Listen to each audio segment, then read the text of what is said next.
주님의 말씀입니다. 경청하십시오. 이에 엘리야가 모세와 함께 그들에게 나타나 예수와 더불어 말하거늘 베드로가 예수께 고하되 라삐여 우리가 여기 있는 것이 좋사오니 우리가 초막 셋을 짓되 하나는 주를 위하여 하나는 모세를 위하여 하나는 엘리야를 위하여 하사이다 하니 이는 그들이 몹시 무서워하므로 그가 무슨 말을 할지 알지 못함이더라. 마치 구름이 와서 그들을 덮으며 구름 속에서 소리가 나되 이는 내 사랑하는 아들이니 너희는 그의 말을 들으라 하는지라. 문득 둘러보니 아무도 보이지 아니하고 오직 예수와 자기들 뿐이었더라. 아멘. 가슴을 열 수는 없지만 그러나 영적인 눈으로 마음의 눈으로 한번 보시기 바랍니다. 여러분 마음 중심에 무엇이 있습니까? 여러분 마음 중심에 무엇이 있습니까? 쉽지 않은 질문이죠. 그러면 여러분들 가장 소중한 것 집에 두시는데 귀금속 어디 두셨나요? 두지 않고 차고 있습니다 하시는 분들도 계시죠. 예전에는요 폐물, 귀금속 이걸 어디에 두었죠? 금고 있으신 분은 금고에 두셨고요. 가정에서 개인 금고 두신다는 건 쉽지 않은 일이고 어디 두시죠? 대부분 장롱에, 장롱 서랍을 빼고 그 밑바닥에. 그렇죠. 잘 두신다고. 근데 도둑이에요. 기가 막히게 그걸 알아요. 사람들이 귀중한 걸 어디에 두는지 들어오면 다 알아요. 소중한 것을 중심에 둡니다. 우리의 마음도 마찬가지예요. 여러분 마음 중심에 무엇을 두고 사십니까? 눈앞에 무엇을 보고 사십니까? 마음에 담은 것이 눈에 먼저 보이는 법입니다. 무엇을 바라보고 무엇을 담고 살고 있는가?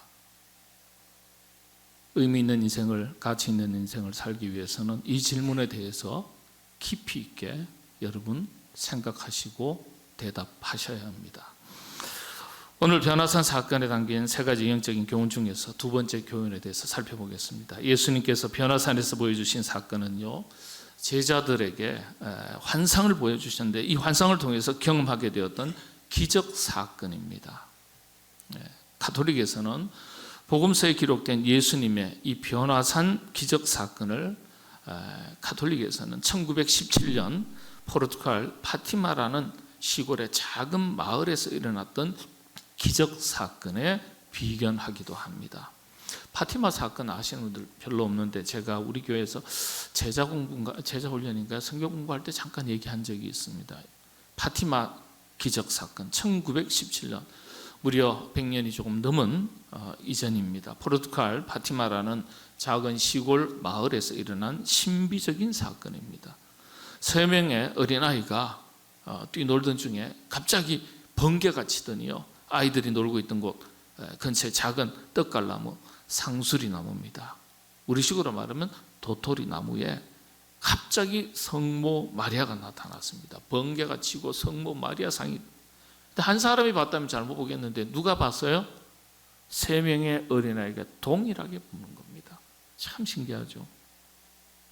그 중에 제일 나이가 많았던 아이가 루치아라고 하는데 이 증언에 따르면 성모 마리아가 아주 밝은 흰빛에 둘러싸여 가지고요 손에 묵주를 들고 있었다 그래요. 이때 성모 마리아가 아이들에게 3가지 아주 비밀스러운 예언을 들려주면서 3가지 고행을 지키도록 당부했다는 겁니다.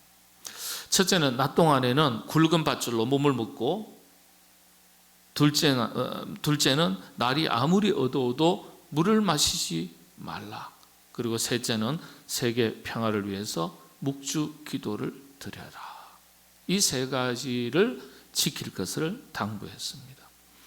자, 이 어린아이가 너무 신기한 걸 보게 되었으니까요, 와서 부모님에게, 친구들에게, 그리고 또 그 부모님과 친구들은 아이들이 경험한 이야기들을 이야기하다 보니까 순식간에 이게요, 파티마 마을에만 퍼진 것이 아니라 포르투갈 전 국가에 퍼진 거예요. 야, 이게 참 신기하죠. 그리고 수천 명의 사람들이 아이들을 만나려고 몰려온 겁니다. 이 사건은요, 성모 마리아가 나타났다고 해서 성모 발현 사건 이렇게 알려져 있습니다. 이후에 성모 마리아가 참 신기하게도 매달 13일마다 새 어린아이에게 나타났다고 전해지는데, 세 번째로 나타났을 때 사람들에게 보여줄 더 큰 기적이 있다, 이걸 보여주겠다, 알려주겠다 말했는데요, 그의 같은 해 1917년 10월 13일 그날이에요. 그러니까 더 큰 기적을 보기 위해서요, 신문 기자는 물론이고 대체로 3만 명에서 10만 명 정도의 사람이 이 파티마 마을에 어린아이가 사는 동네로 몰려들었다, 기사화가 다 됐어요. 예. 사진도 다 있습니다.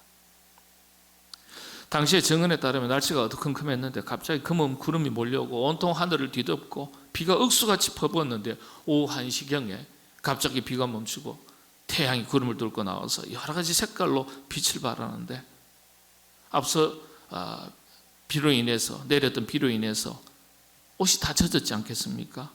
그리고 뭐 풀이라든지 이런 땅이 젖었지 않겠습니까? 그런데 순식간에 다 말랐다는 증언이 실제 존재하고 있습니다. 이후에 예수님, 성 요셉, 성인들이 나타나서 축복했다고 하죠. 이게 환상이에요. 마지막에는 성모 마리아가 다시 나타나서 기념성당을 짓고 죄인들에 대한 회개와 용서를 잊지 말라는 당부를 한 뒤에 하늘로 올라갔다, 그렇게 전해집니다. 이런 이야기를 들으면서도 저도 목사지만은 영적 세계의 신비한 기적과 이적과 사건들이 많이 있을 수 있다라고, 또 있었다고 믿는 사람이지만은 선뜻 우리가 받아들이기에는 좀 퀘스천마크가 많이 붙어 있어요. 또 이에 반해서 태양도 일상적이었고 특별한 자연현상을 보지 못했다는 증언들도 있어요. 가만히 보면은 증언들이 주관적이거나 일관성이나 합리성, 객관성이 좀 떨어지기도 하고요. 때로는 특이한 자연현상 내지는 심지어는 사기라고 말하는 사람들까지도 있습니다. 그러나 목격자, 증인이 너무 많은 거예요. 그래서 그런지 로마 가톨릭에서는 이 파티마 사건을 20세기 마지막으로 일어난 기적과 예언이라고 평가하고 인정한 거예요. 로마 가톨릭에서는 아주 중요한 사건으로 인정하고, 교황이 이 파티마에 가서 성당에 가서 축일로서 미사를 직접 집전을 합니다. 어마어마한 사건이죠. 20세기 마지막 기적과 예언. 성당 다니신 분들은 이거 다 알아요. 근데 여러분 잘 모르시겠죠. 네, 성당 다니시다가 오신 우리 집사님도 계시고 들어보셨는지 모르겠어요. 파티마 사건. 예, 파티마 사건 유명한 사건입니다. 변화사 사건을 볼까요? 변화사 사건은 이와 같은 이해하기 힘든 기적의 사건이에요. 베드로를 비롯한 세 제자가 예수님과 더불어서 생생하게 체험한 기적 사건입니다. 현대 그리스도인들은요, 그런데 기적을 이해하는데, 신비한 사건을 이해하는데 어려움을 가지고 있습니다. 어떻게 그런 일이 일어날 수 있을까 하는 겁니다. 그래서 성경에 기록된 기적 사건을 대부분, 상당 부분 하나의 비유로 가볍게 여기는 경우가 대단히 많습니다. 실제로는 일어날 수 없는 일이라는 거예요. 그래서 그런 상징으로서, 비유로서 그런 기적의 사건을 기록한 것이다, 이렇게 받아들이는 거예요.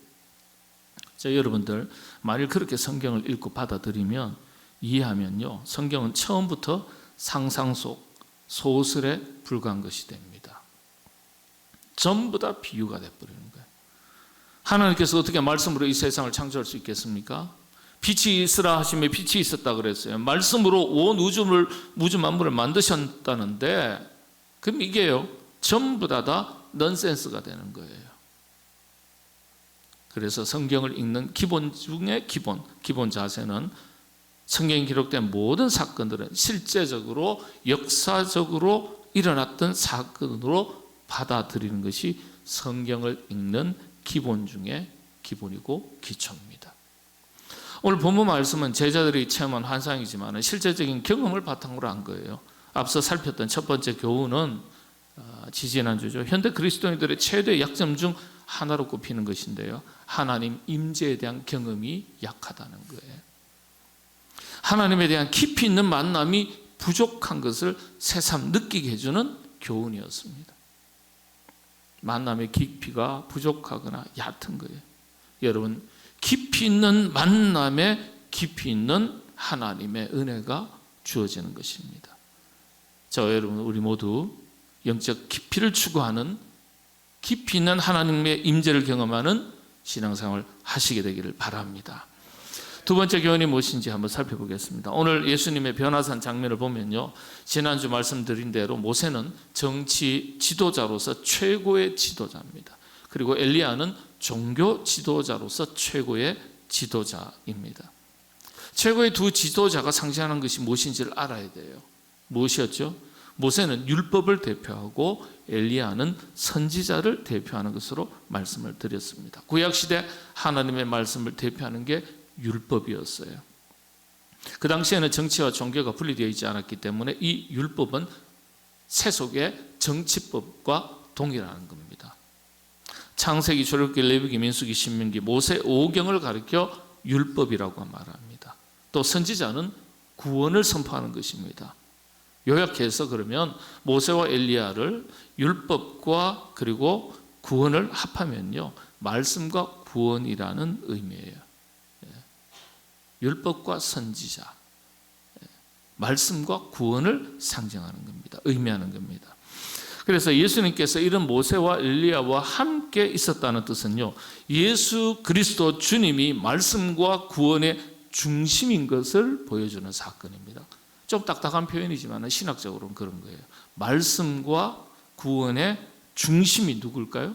예수님이라는 뜻입니다. 그래서 예수님의 말씀이 하나님의 곧 말씀이고 예수 그리스도가 모든 인류를 구원하실 메시아 그리스도 구원자이심을 강력하게 보여주는 사건입니다. 그도 그럴 것이 이 당시에 예수님에 대해서 많은 사람들이 심지어는 제자들까지도 반신반의했습니다.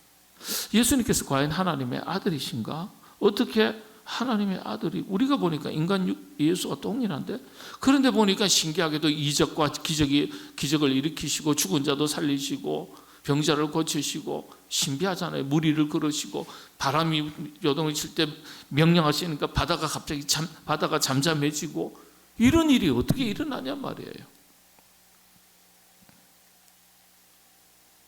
그러면서도 인간이면서 하나님이신 것 같고 하나님이신 것 같은데 또 인간인 것 같고 반신반의했습니다. 당시 종교 지도자들이 예수님께서 스스로 자신을 가리켜 하나님의 아들이라고 이야기할 때 그때부터 신성모독으로 예수님을 잡아 죽일 궁리를 했다. 성경은 누가복음서에 분명히 기록하고 있어요. 자신을 하나님의 아들이라고 얘기하니까 무슨 뜬금없는 소리 하냐. 신성모독이다. 그때부터 잡아 죽일 궁리를 했다. 마태복음 26장에도 나와 있어요. 제자들조차도 인간 예수로서 정치 지도자로서 예수님을 인식하고 있었습니다. 예를 들면 열심당원이었던 헤롯이나 또 야고보와 요한의 어머니의 증언을 보더라도 훗날 정치 지도자로서 이스라엘 독립과 국가 재건을 이루었을 때 왕자에 오르면 뭐라고 이야기합니까? 그 어머니가 한쪽에 우리 야고보 아들 앉혀주시고 다른 한쪽에 그 자리에 요한 아들 세워주세요 부탁했지 않습니까? 예? 세속 정치 지도자로서 인식을 한 거예요. 로마 제국의 식민지였으니까 국가를 독립시키고 국가를 재건시킬 훌륭한 지도자로 인식을 했습니다. 영혼의 구원자로서 인식을 되어가고는 있었지만 초기 상당 기간은요, 제자들조차도 여전히 정치적 지도자로서 인식을 했습니다. 그런 제자들에게 가장 최측근이었던, 제자도 여러분들 3개 그룹 혹은 4개 그룹으로 나눠져 있습니다. 가장 최측근이었던 제자들에게 예수님이 어떤 분이신가에 대해서 확고한 인식을 심어준 사건입니다. 모세와 엘리야보다 더 위대하신 분으로서 모든 율법 말씀과 선지자의 완성이자 구원의 중심인 것을 가르쳐 주셨습니다. 모든 예언의 핵심은요, 오실 메시아 곧 예수 그리스도가 중심인데 이걸 확인시켜준 기적사건이죠. 또 예수님의 신성, 하나님의 아들이신 것을 확실하게 확인시켜 주시는데 어떻게 확인시켜 주고 있습니까? 하늘에서 음성으로 들려주신 거예요. 아까 말씀드린 파티마의 세 어린 아이들이 성모 마리아가 나타나서 계시의 말씀 세 가지를 음성으로 들려줬어요. 하나님의 음성으로서 어떻게 이야기합니까? 이는 내 사랑하는 아들이니 너희는 그의 말을 들으라. 오늘 본문 말씀 내용이죠. 예수님의 말씀에 대해서 하나님의 아들이신 것을 전적으로 신뢰하고 믿고 그의 말씀을 순종해라. 예수님이 누구신지 분명하게 가르쳐 주신 거예요. 오직 예수님을 중심에 두고 그분을 신뢰하고 말씀을 순종하는데 초점을 맞추라. 그렇게 제자들에게 가르쳐 주신 거예요. 질문으로 바꾸면 너희들 마음 중심에 무엇이 자리 잡고 있느냐? 너희들 마음 중심에 무엇을 두고 사느냐? 이런 질문입니다. 오늘 말씀, 본문 말씀 중에 아주 중요한 구절 하나가 있습니다. 두 번째 영적 교훈의 핵심을 읽을 수 있는 구절인데요. 8절 우리가 함께 읽겠습니다. 8절을 시작합니다. 문득 둘러보니 아무도 보이지 아니하고 오직 예수와 자기들 뿐이었더라. 아멘. 변화산에서 신비로운 경험을 하고 난 뒤에, 하나님의 음성을 듣고 난 뒤에 영적 변화를 경험하고, 우리식으로 말씀하면 거듭난 뒤에, 내적 변화를 경험한 뒤에, 그런 뒤에 보니까요, 이전에는 보였던 모세와 엘리야가 보이지 않았고 오직 누구만 보였다는 거예요? 주님만 보였다. 주님만 보였다. 조금 진보적인 학자이긴 합니다만은 하비 콕스라는 신학자는 이걸 비유를 할 때 하늘과 땅으로 비유했습니다. 그동안에는 제자들 눈에는 땅의 것이 먼저 보였다는 거예요. 그런데 이런 변화사안의 경험을 한 뒤에 그들의 내면 세계가, 영적 세계가 변화되고 난 뒤에 눈에 가장 먼저 보이는 것이 무엇이 보였다는 거예요? 예수만 보였더라. 문득 둘러보니 아무도 보이지 아니하고 예수만 보였다. 이렇게 해석합니다. 여러분, 이 표현이 어떤 것을 의미합니까? 제가 서두에 말씀드렸지 않습니까? 사람은 마음에 둔 것을 먼저 보는 법입니다. 사람은 마음에 둔 것이 먼저 보이는 법입니다. 그거 따라서 살아갑니다.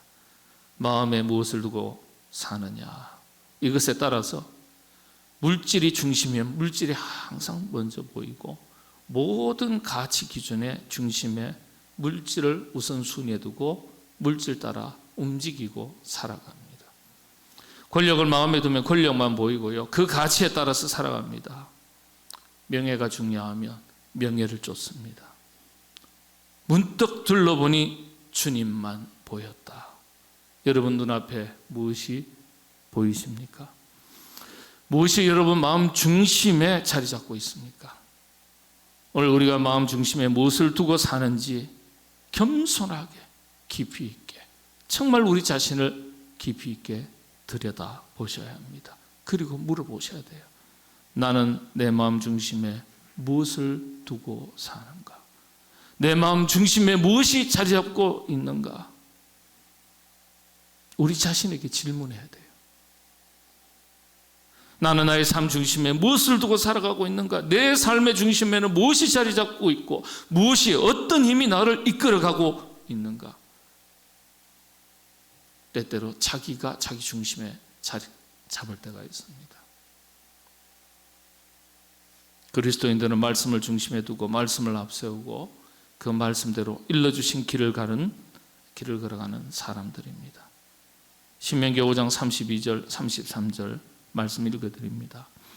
그런즉 너희 하나님 여호와께서 너희에게 명령하신 대로 너희는 삼가 행하여 주의하여 행하여 좌로나 우로나 치우치지 말고 너희 하나님 여호와께서 너희에게 명령하신 도를 행하라. 그리하면 너희가 살 것이요 복이 너희에게 있을 것이며 너희가 차지한 땅에서 너희의 날이 길리라.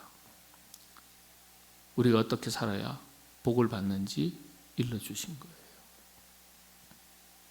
말씀을 앞세우고 좌고우면하지 않고 초연하게 길을 걷는 사람의 모습을 한번 생각해 보십시오. 얼마나 멋집니까? 좌고우면하지 않고 말씀을 탁 붙들고 앞세우고 흔들리지 않고 길을 걷는 사람, 멋진 사람이죠. 말씀을 앞세운다고 말하면서도 돈에 기웃기웃, 권력에 기웃기웃, 명예에 기웃기웃, 하나님 중심으로 살아간다고 말하면서도 내 마음속 다른 사람들이 들여다보지 않을 것 같으니까 우리 마음속 깊은 곳에는 이미 다른 것이 중심에 딱 자리에 잡고 그것 따라 살아가는 사람들이 얼마나 많습니까? 다 자기 욕심을 따라 살아가는 사람들의 모습입니다. 참된 그리스도인들은 자기 중심에 그리스도가 있습니다. 말씀이 있습니다. 그래서 세상 물결에도 바람에도 초연해질 수가 있는 거예요. 흔들리지 않는. 그게 진짜 그리스도인으로서의 멋진 모습 아니겠습니까? 당시 로마 제국하에서 정치 상황에 따라, 환경에 따라, 사람들의 시선에 따라 주님을 따르면서도 흔들리는 제자들의 마음과 태도를 주님께서 다 아신 거예요.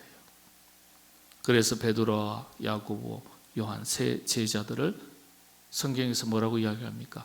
따로 높은 산으로 데리고 가신 거예요. 따로 높은 산. 구별된 자리에서 구별된 사건을 경험하게 하신 겁니다.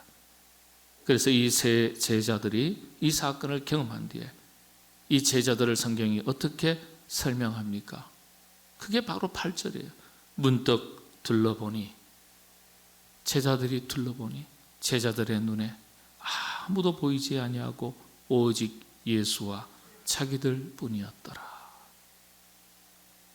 예수님을 제대로 본 거예요.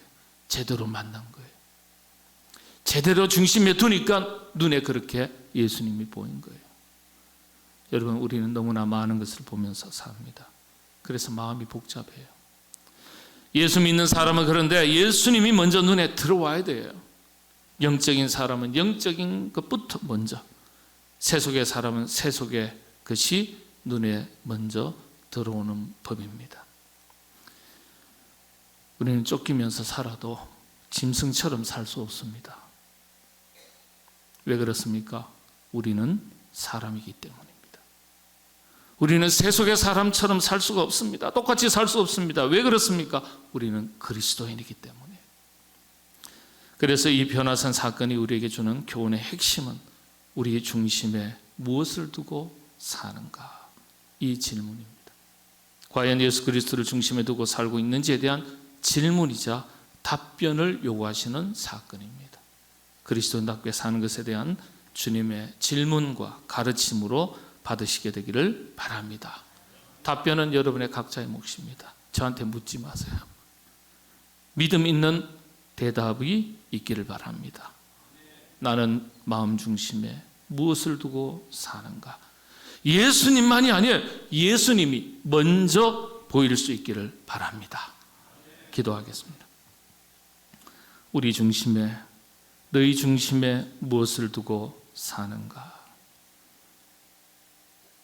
주님의 질문 앞에 우리의 답변이 부끄럽지 아니하도록 주님을 중심에 모시고 주님이 우리 눈에 먼저 보이고 주님을 따라서 살아나가는, 자기답게 살아나가는, 그리스도인답게 살아나가는 저희 모두가 될 수 있도록 성령님 은혜를 더하여 주시옵소서.